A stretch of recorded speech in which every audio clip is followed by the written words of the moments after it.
Students का मसला हल ना हुआ तो कल को हम घिराव भी करेंगे। हम जितने इनके अहदेदारान हैं उनके पीछे भी 40,000 45,000 का मसला है, ताकि आप लाखों करोड़ों रुपया और दो ताकि हम आगे पर ही चेक कर सकें। जुल्म के ये ज़ाब्ते हम नहीं मानते, जबर के ये ज़ाब्ते हम नहीं मानते।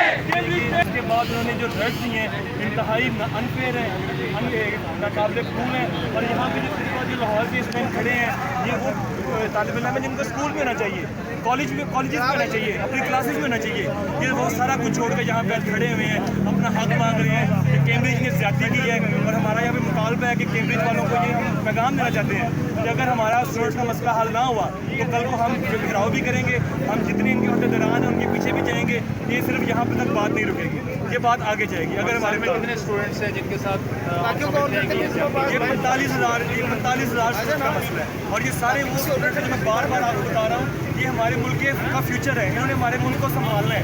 और उनके साथ इस किस्म की ज्यादती सारे पढ़ने लिखने वाले बच्चे हैं, इनमें से कोई एक ही बच्चा ऐसा नहीं है जो मिलाएगी। सारे पढ़ने लिखने वाले बच्चे आज यहाँ पे मजबूर हैं इस रियासत की वजह से। हमारे जो ये तालीमी इदारा है कैम्ब्रिज, जो कि इस्तेसाल करता है बच्चों का, यानी कि वहाँ पे पेपर चेक होते हैं, सारा कुछ वहाँ से बन के आता है और लाखों करोड़ों रुपए यहाँ के बच्चे देते हैं। और फिर उसके बाद उनसे ज्यादती ये जो उनकी गलत ग्रेड्स लगा के फिर उससे मुतालबा किया जाता है कि आप लाखों करोड़ों रुपया और दो ताकि हम आगे पर ही चेक कर सकें। तो ये बिल्कुल अनफेयर है और हम इसको बिल्कुल कंडेम करते हैं। और हम कब तक यहाँ पे खड़े हैं, जांच कर रहे हैं जब तक हमारे बच्चों का मसला हल नहीं होगा।